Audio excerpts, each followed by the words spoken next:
Hey, what's up everyone? My name is Ghastly GirlGamer, and welcome to Depression Quest. It's a game I found on Steam a while back. It's been sitting on my desktop for a while, and I didn't know how to approach it or if I wanted to play this or not, but I decided, hey, why not? Let me just get it over with and learn more. I've had friends. I don't even know I don't even know how to approach this. So, I'm just gonna play it and probably just go through the motions and probably have something to say after this. I don't know how long this game is, so I don't know. I've never actually played games like this, so I don't know how to really actually go about this. So we're just gonna go in. I'm gonna read what's on the screen, and then we're gonna get started with the game. Okay, Depression Quest is an interactive nonfiction about living with depression. Its emotional care. Its emotional character is probably mostly indescribable, except as a sort of double bind in which any or all of the alternatives we associate with human agency, sitting or standing, doing or resting, speaking or keeping silent, living or dying, are not just unpleasant but literally horrible. By David Foster Wallace. Depression Quest is a game that deals with living with depression in a very literal way. This game is not meant to be fun or lighthearted experience. If you are currently suffering with this illness and are easily triggered, please be aware that this game uses stark this depictions of people in very dark places. If you are suicidal, please stop playing this game and visit the suicide prevention hotline to talk to someone. The goal of this game is twofold. Firstly, we want to illustrate as clearly as possible what depression is like, so that it may be better understood by people without depression. Hopefully, this can be something to spread awareness and fight against the social stigma and misunderstandings that depression sufferers face. Secondly, our hope is that in presenting as real as simulation of depression as possible, other sufferers will come to know that they aren't alone and hopefully derive some measures of comfort from that. Alright. Okay. It goes without saying that because of the very nature of depression, it is experienced differently by every person who suffers from it. We aren't trying to say that this is the best or most accurate representation, merely that this is an amalgamation of the experiences of the developers and several people close to them. Many of the following encounters deal with issues such as therapy, medication, handling of a love life, and reaching out to support networks. In reality, less than half of depression sufferers actually seek treatment for each, such as a lack of money, perceived personal failing, or public stigma. These things were included in order to touch upon as broad a range as possible, since all these elements can be important to sufferers of depression. Though they may likely not be the experience of most sufferers, it is important to recognize that not everyone with depression is so lucky. Many people with the illness do not have a lot of luxuries that we have in this game. We've written it this way so that we can focus specifically on the illness, which becomes more and more difficult to deal with as a person who has it less and less well off. This game uses audio as part of the play experience. We encourage you to play with your sound on. Thank you for playing. Alright, let me look at the controls. Okay, so scroll page, tab shift, enter to confirm action, rewind passage, advance passage, plug in a controller and press A to enable. What? Okay.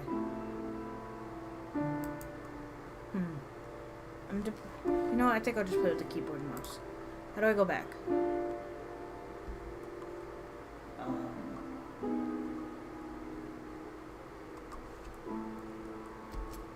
How do I go back? Tab? Okay, escape. Alright, let's begin. It is early on a Monday morning. You are a mid-20s human being. You have a significant other named Alex, who you are rather fond of, that you have been seeing exclusively for the past few months. The rest of your social circle consists of a variety of friends and acquaintances, some of whom you met at your day job, which is a little boring but pays the rent. You like to be doing more with your life as with your parents, but you're still in the process of figuring out what that means and how to go about it. You are dealing with motivation issues that sometimes make dealing with these things difficult. You feel like this is probably your fault, and on bad days you on bad days can feel inwardly angry and down on yourself for being lazy, but you're not quite sure how you can break out of it. However, no, how other people deal with this feeling and seem so functional. You spend a lot of nights fixating on things about this, but never seem to do anything about it other than lose sleep.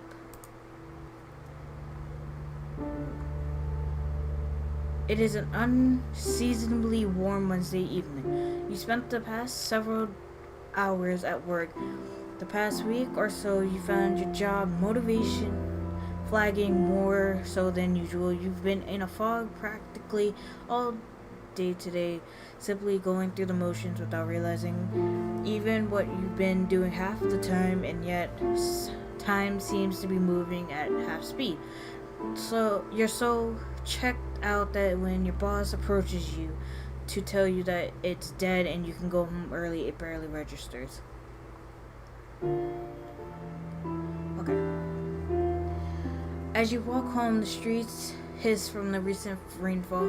You know that your significant other will be in classes until late, another couple hours at least. You briefly consider one of the serendipitous solitude to catch up on that project that you've been working on haphazardly for the past few months. As soon as you think about the work that awaits you at home, you can feel the panic creeping in from the back of your brain, unbiting. All you can think about is how incredibly far behind you are, and the amount of work seems nothing less than insurmountable. By the time you arrive home and change out of your uncomfortable work clothes, the stress is weighing down on you like a heavy, wet wool blanket. Your computer seems to be staring you down from your desk. You want to sit down and work, but the mere thought of trying to work sends your stress levels flying. More than anything, you feel suddenly and absolutely exhausted and feel a strong desire to simply hide in bed. Do you order some food? Wait. You are depressed, interaction is exhausting, and you are becoming more and more withdrawn. Order some food and grab a drink. Okay. Reluctantly sit down at your desk and try to make yourself do something. Turn on the TV and tell yourself you need a quick half hour to unwind from work. Pile into bed. You're so stressed and overwhelmed. You couldn't possibly accomplish anything. We're gonna go with number 3. Alright, so just a half hour of TV, you tell yourself, absently grasping for the remote. You do so much sit down on the couch as sink into it. You turn on the TV and start going through your usual channel routine. After a few cycles of this, realize that you're really not doing much other than thumb calisthenics and absolutely killing time.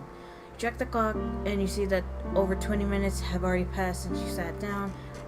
As your self-imposed time limit creeps ever near, you become more and more anxious. You stand up and walk to the fridge, telling yourself, I'll just make a quick sandwich and get to work after that. Can't be productive on an empty stomach, right? As you eat, you start pacing around your apartment, heading past your bedroom. In the process, you stop in the doorway as if physically unable to cross the threshold. Familiar waves of exhaustion start racking you, and you feel simultaneously tired and panicked. You close your door and head back to the couch. Wait. Okay.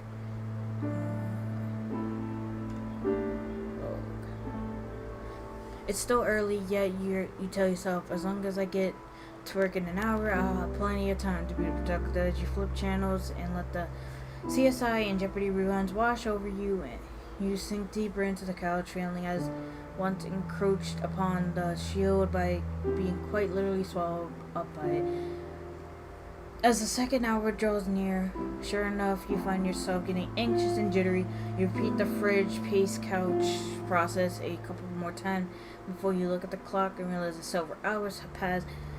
And not surprisingly, you've managed to get no work done. You crawl into bed acutely aware of the fact that you have work in the morning and that any opportunity you had to catch up on your own creative endeavors today will be squandered. You're feeling so disgusted with yourself that when Alex calls to talk to you on her way home from class, you simply say you had a really rough day at work and you're trying to rest up before your shift tomorrow. She says she understands and wishes you a good night, though you can't help but notice that she sounds slightly disappointed. Ironically, the stress of potential upsetting your partner compounds with the stress of not having gotten anything done this evening and the stress of having to go to work tomorrow. The buzzing of anxiety in your brain melts together with your body, utters physical exhaustion, and you sink into a hypnagogious, anxious funk, too tired to try and work but too anxious to fall asleep for several hours. You were very depressed. You spent a large amount of time sleeping, hating yourself, and having a very little energy and motivation. Okay, I have a choice here. It's a mild Friday afternoon. Alex calls you from one of her classes telling you that there's going to be a really awesome birthday party tonight at her apartment that one of her roommates is throwing. You've hung out with this roommate a few times with Alex, and you get along well enough but aren't particularly close. You do not have work in the morning and you have nothing else in particular to do tonight. You're feeling kind of run down, but you have been fatigued most of the time lately. You mentioned that you're feeling ill because you're not sure how to explain those feelings to someone, and say that you aren't sure that you can make it tonight. There is a second silence over your phone, but you can swear you can hear the sound of your partner's face fall. She tries to convince you anyway. You haven't seen her this week, and she sounds pretty insistent that you come over. She even drops a few subjectively worded hints that you can stay over with them tonight after the party. What do? Shake off your funk and have a good time with your girlfriend? Agree to go? I don't know. I think the person should go. Just go with it. If she's having a bad time, just leave. That's what I would do. Alright. You agree to go. Even though you're really not feeling social, you know it's important to Alex and you really like to see her. Seeing her does make you feel better sometimes, and you hope that this is the case tonight, even if it doesn't mean dealing with all the unusual social anxiety. Okay. The time to leave rolls around and you grab your overnight bag. Alex's apartment is a short walk away and there's already people hanging out on the porch. You feel your chest tighten as you approach the building and you try to still your nerves. You quickly find your partner chatting away with the birthday girl, and Alex immediately lightens up when she sees you. Okay. I'm so happy you came. I wasn't sure if you were going to make it. A young man taps her on the shoulder and she turns back to you to apologize and let you know that they have to do something for the party. Alex hands you a beer and plants a kiss on your cheek before going off to deal with whatever came up. As you look around, you don't see anyone you recognize. Awkwardly stand in the same spot, unsure to what else to do, put your back and avoid the crowd in there for a while. Cling to the back wall, slip your beer with your girlfriend to return. Proceed to drink in earnest, hoping it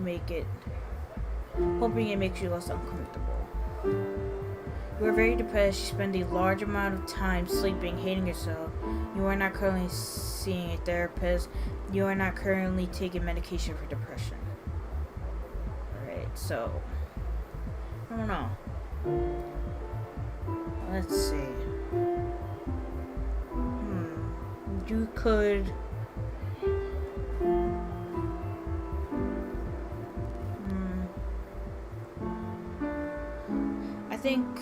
for this, probably you should just wait for your girlfriend to get back. I think that's probably the best option for her. As Alex leaves, you are not quite sure what to do with yourself. Standing in the middle of the room leaves you feeling kind of exposed, and you don't feel ballsy enough to randomly approach any of the groups of people clustered together talking. You head to a clear spot on the back wall and lean against it. For some reason, this always feels a lot more secure. You can scan the party for a familiar face or any sign of your partner and come up with nothing, not sure what else to do, and worrying that you must look creepily just standing there watching everyone. You take out your phone to busy yourself. Okay.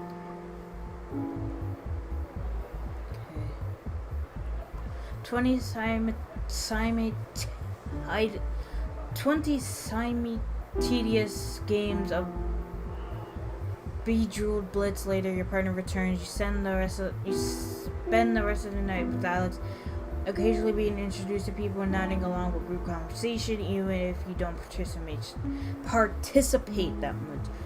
At the end of the night, as you fall asleep, you're with your girlfriend in the crook of your arm. She thanks you again for coming. Half drunk, she confides that she thought you were going to flake out and was pleasantly surprised that you managed to come out. She is loving, but you're not quite sure how she feels about that. But you're not quite sure how you feel about that statement. Okay. Same thing from the previous page, so.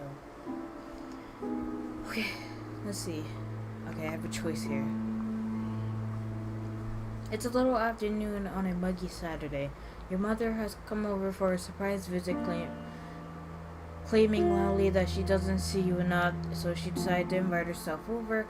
As you converse, she walks around your place, and you get the distinct impression that you're being inspected. So what's going on with you lately? She asks abruptly. Taken somewhat aback by this left fielder, you tell her you're not sure what she means. She repeats the question, saying that you haven't seemed yourself lately. She gestures to the dirty dishes piled in the sink and notes that the fact that you haven't called or visited in a while, your reticence only seems to spur her on more.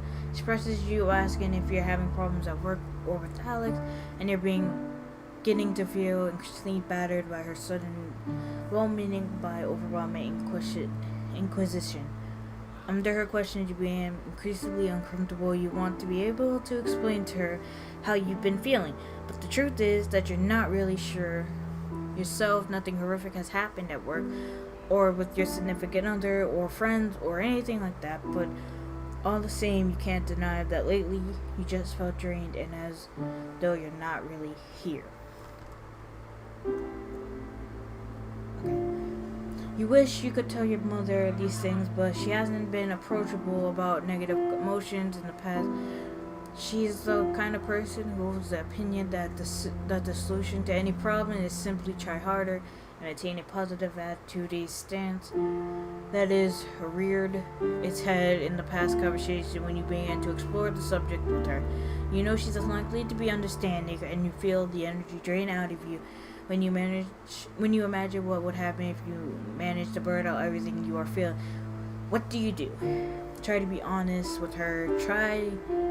Tell her that everything is fine and thank her for asking and change the subject. At this point, if she's not going to if she's gonna be like this, just, I don't know, you gotta talk, I don't know. What do I do?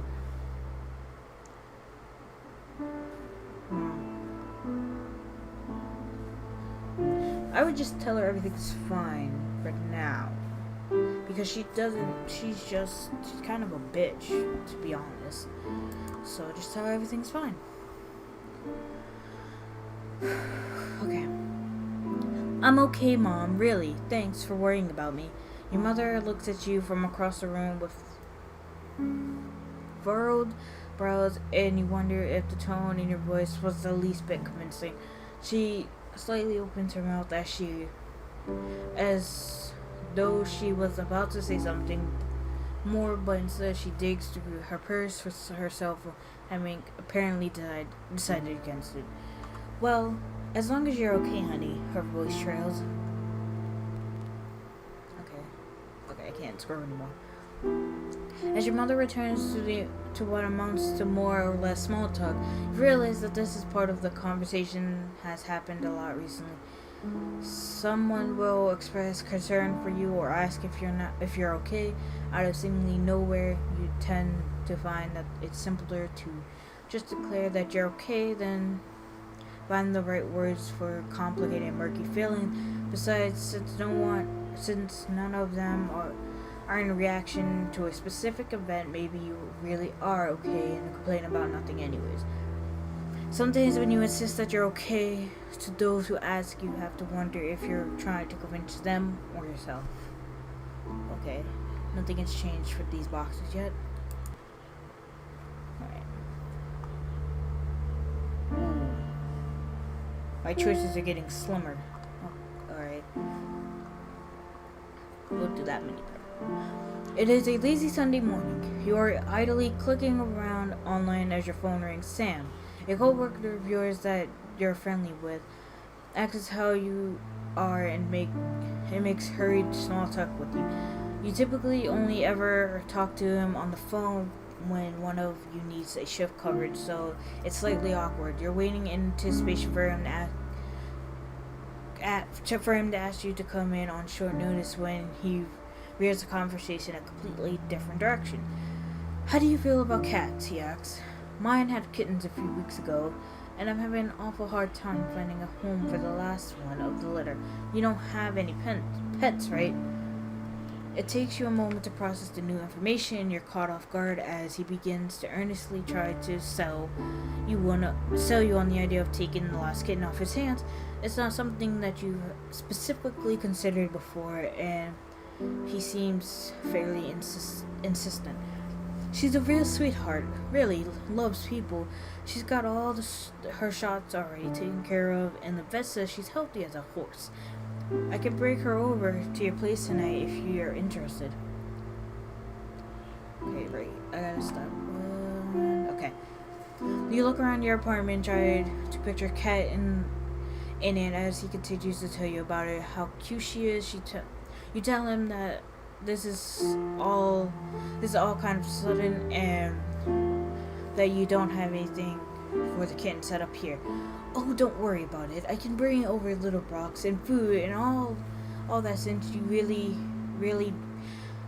really be helping me out of a fix. It's the least I could do. I don't want to have to put her in a shelter.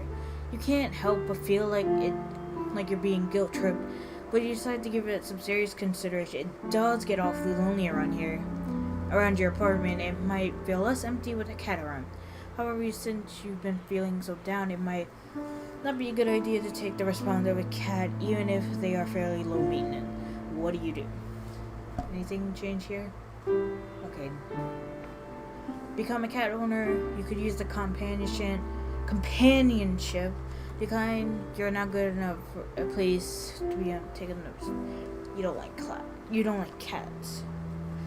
I think in this situation, maybe having a cat may help some way. I don't really know. I mean, I have a cat and she's good. What is that? Okay. Anyway, I think maybe being a cat, she should be fine. Maybe she should get a cat. It'll help her out, maybe. Like if she's feeling lonely, cuddle up with the cat. I think we'll go with the cat. What is that? Okay. Anyway, something's on my hand. You accept the offer of the kitten and hang up shortly after making an arrangement for when your coworker can drop her off tonight. You're not entirely sure what to expect, and you spend the rest of the afternoon researching cat care online and trying to think of a name. The evening rolls around and you hear a knock at your door, startling you out of reading Wikipedia entirely too hard. Take possession of a small, terrified black and white kitten in a carrier, along with everything you need to start taking care of her. You take her into your bedroom, close the door, and open the door to the carrier excitedly. She cowers in the back of it and you back off. Feeling slightly defeated, you remember what you researched on introducing Kitty to a new home and leave her alone to go mess around on your computer, hopefully checking over your shoulder ever so often to see if she has come out yet. She hides inside her carrier periodically, make a sorrowful cat house long enough for you to start worrying that she already doesn't like you. But by the time you go to bed, she curled up at the foot of it, eyeing you nervously before falling asleep. Over the next few days, you gain her trust, and she begins affectionately following you around, sleeping on you, and hopping on you anytime you sit down to do some work. Okay. Let's do these 3 or 4 paragraphs right here, and then we'll switch. It's late Friday afternoon, and quitting time is just around the corner. A bright, clear day is given away to a still temperate evening. You can hear your co-workers all around you anxiously making plans for their evenings and weekends, but you're really looking forward to going home and resting after what turned out to be a very long and taxing work week. Just before the end of your shift, you get a call from Alex. It seems a group of your mutual friends are heading out to a nearby pub for dinner and drinks to celebrate the end of the week, and they want to know if you'd like to come along. You tentatively tell her that you're emotionally exhausted from the work week, and a social outing like that would just take too much out of you today. You encourage her to go have a good time, since you know it's been a while since she's gone out with friends, but the effort feels futile since you know that she isn't going to go without you. Oh wait, no, I gotta read this last paragraph. A couple hours later, the two of you find yourselves in a familiar position on the couch, watching comedy shows on Netflix, a box of pizza open on the coffee table in front of you. As you look across the couch at her, you start to feel anxious. You feel bad about effectively forcing the two of you to stay in tonight again, while you always appreciative of your partner's effort to take your feelings into account and help make sure you're socially comfortable. You sincerely worry that you're holding her back from enjoying a more fulfilling relationship. No, right there. Well, she does seem to enjoy spending time with you as the two of you sit in a comfortable, almost content silence watching old shows you've seen 2 or 3 times before your ever-increasing fear that your relationship is becoming one-sided weighs more and more heavily on you. You feel more than ever like a burden or a ward to her. And it's virtually impossible for you to see that the value you could possibly offer to her in return. Worst of all, this nagging fear that made you feel more self-conscious than ever, withdrawing ever inwards, and you started to pull away from Alex herself. You started to pull away even from Alex herself. What do? Ask Alex if she's happy with your relationship. Don't say anything. You're already worried about her being upset with you.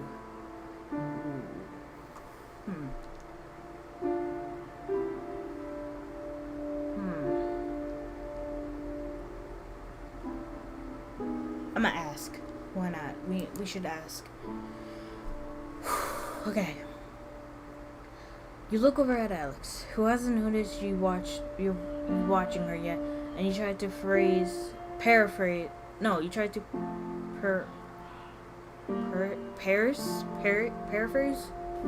I think that's paraphrase.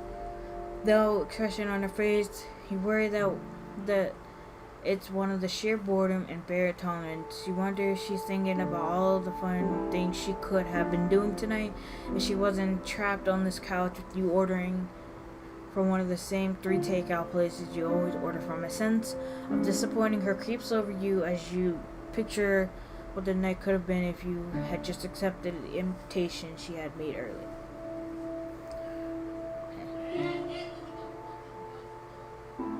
I know this is a pretty boring Friday night for you. Are you really happy being with me? Are you really happy being with me, being like this? She turns to you at you, forehead wrinkled. Why do you ask me that so often? You feel her body stiffen and pull away from you just a little. Well, I mean, you start, but you're unable to try and think of how to answer. I know it's not what you usually be up to. I don't know. I guess I just kind of worried that you're getting bored sometimes. Never mind. No, we should probably be straightforward and just tell her why. Maybe this could help if you just be full with her. Maybe she could help you. I don't know. We'll try it. Let's try it out. Alex sighs.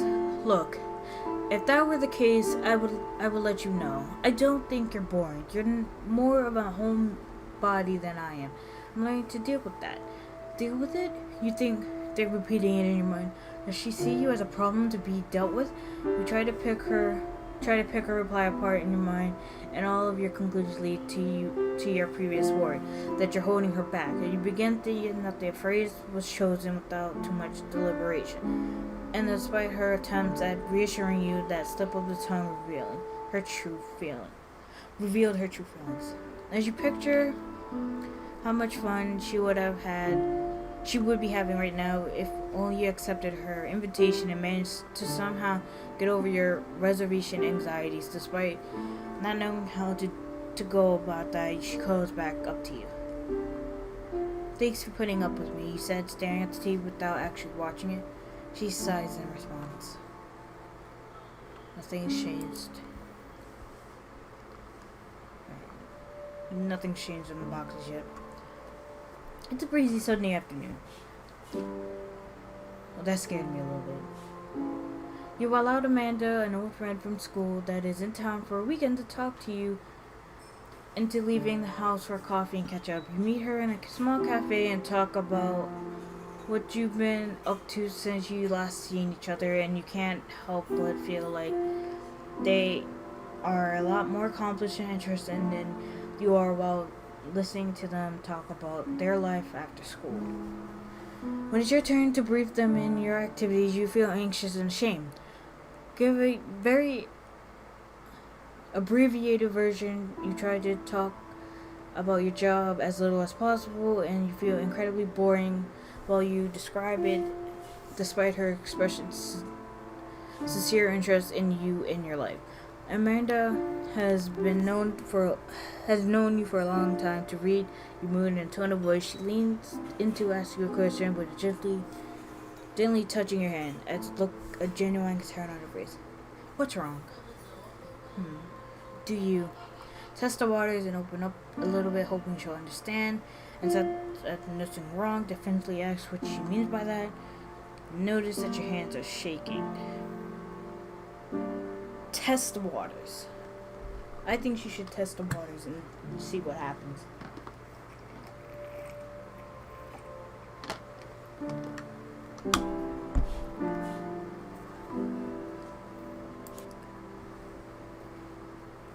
Though you find it hard to lay out how you're feeling lately to other people, you decide to test the waters on opening up to Amanda. She always been easy to talk to, and you feel like it's impossible that she might be understanding on what's been going on with you, even if you think it doesn't make sense sometimes. You begin to dance around the subject, dipping your toe into the pool to test the water. Surprisingly, she catches on quickly, and even if she's able to guess what you may say next, she asks the right questions, leading to you elaborate on your emotional state. You apologize profusely the entire time, feeling like you've been obnoxious, but she assures you that you aren't burdening her.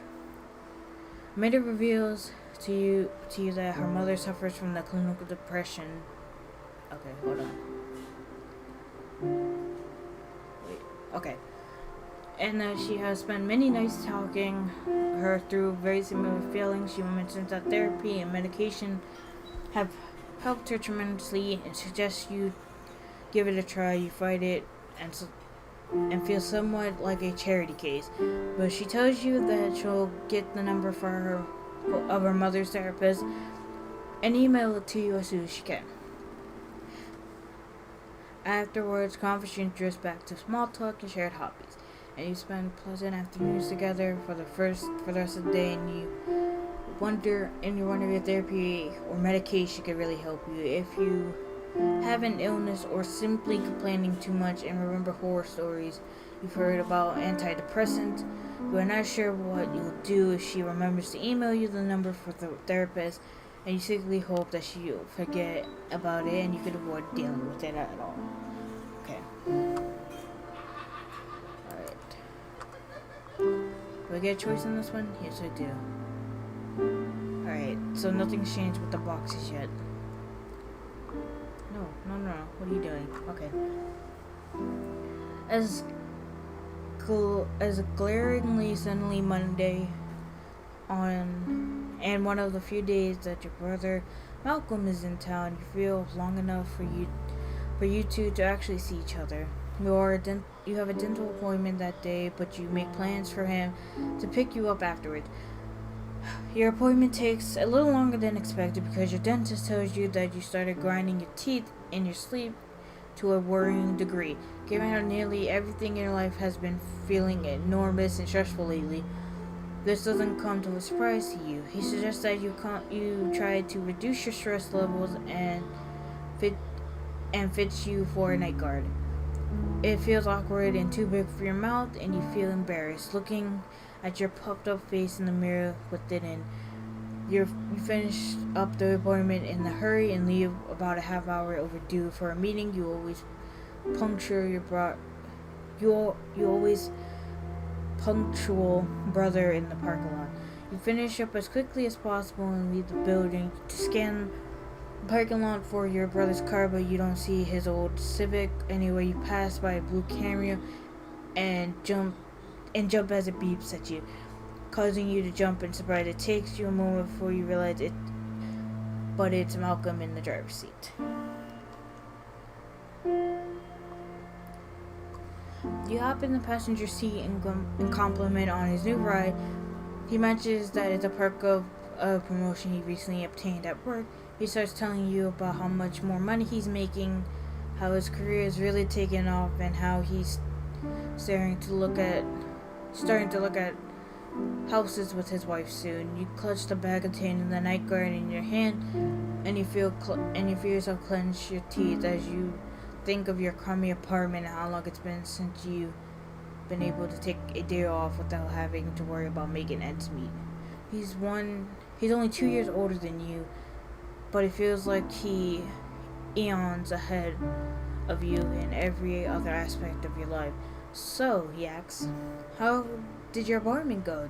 Did you get drilled full of holes or what? A sense of shame creeps over you. Tell him about the night guard and why you need it. Lie and tell him it was a routine clean. Tell him about your tooth grinding problem, but it's not stress causing it.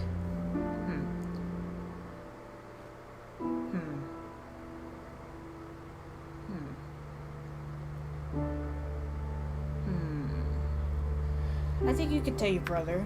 I think you could tell your family. Well, some family. I'm not saying all, but you can tell some family about things. So we're not gonna lie. We're gonna tell them it's a tooth grind, but it's not stress that's causing it. The dentist said I apparently grind my teeth too much when I sleep. Oh, Malcolm replies, it's been stressed out lately, kiddo. Deciding that you don't really want to go into it, you tell him that you don't think that's the case, and it's probably just a random thing. He doesn't pry farther and instead begins reminiscing with you about the time you chipped a baby tooth because he accidentally knocked you over. Wait. Oh, knocked you over once. I didn't finish the sentence, so. Okay. You go out to dinner and catch up on things, but you feel somewhat distracted by the gnawing anxiety in the back of your mind. Though you enjoy your brother's company, you still feel like you want nothing more than to go home and hide from the world tonight. It becomes hard for you to try stuff all of your horrible feelings down and go emotionally. When someone like the dentist can see a fraction of what's going on inside your head, it leaves you. it leaves you feeling embarrassed and weak, and you hate yourself for feeling that way. You wonder if you're really fooling anyone into thinking you're a normal person, and that you wonder if your brother knows and is hanging out with you out of pity tonight. After he drops you back off at your apartment, you throw the night guard out. Can't stand to even look at that thing. Alright. I'm going to end the episode here because I've been recording a long time. I'm going to continue this in the next one. Thank you guys all so much for watching. I hope you're enjoying it or getting an understanding. I really don't know what to say much about this game. So, I don't know when the end of this video, at the end of the... I don't know how long it is either, so the next part or when it ended, I probably have something to say. I don't know yet, but thank you guys all so much for watching. I'll see you guys.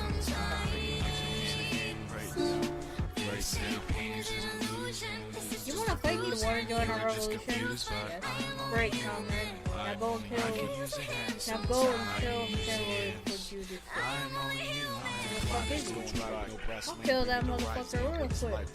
I'll give him the 1-2-1-2. Separated alone in the cold, waiting for the light to come to you, standing in the road, waiting for the world to turn the table, so stable. I don't feel right, Dad. These are my opportunities. Will I get the answers I seek when I drop to my knees? Please, I need help. The motivational push I need is coming from this priest. Wait, where do we go?